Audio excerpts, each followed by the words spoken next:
కొంతమంది ఆర్పి ఇలాంటి వాళ్ళు వచ్చి జబర్దస్త్ గురించి చెప్పిందంతా ఎంతో కొంత నిజం ఉంది. అంటే 100% అన్న మళ్ళీ ఆయన మరీ ఫుడ్ విషయంలో మరీ టూ మచ్గా మాట్లాడతారు కదా అన్న ఆర్పి అన్న. బట్ అంత బ్యాడ్ కాదు. ఎందుకంటే మనకిప్పుడు నాకు ఎన్నో రోజులు నాకు ఆకలి తీర్చింది.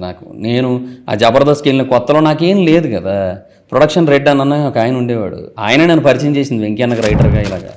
ఆయన నన్ను తీసుకెళ్ళాడు. ఆయన నాకు ఎన్నో రోజులు నా షూటింగ్ కాని రోజులు నేను వెళ్తే నాకు టోకెన్స్ ఉండవు. నేను జబర్దస్త్లో చేస్తున్నప్పుడు ఎక్స్ట్రా షూటింగ్కి వెళ్తే నాకు టోకెన్స్ ఉండవు.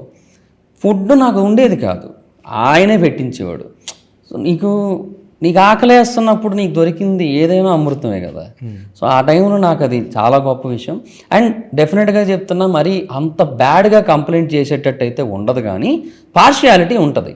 మేనేజర్లకి డెఫినెట్గా చెప్తున్నా, మొత్తం ఒక ఆర్టిస్టులు రైటర్లు ఎవరైతే ఉంటారో వాళ్ళకి ఒకవేళ ఎగ్ కనుక వాళ్ళకి అంటే మేనేజర్లకు పక్కన పెడతారు కదా, మిగిలినవే సర్వ్ చేస్తారు.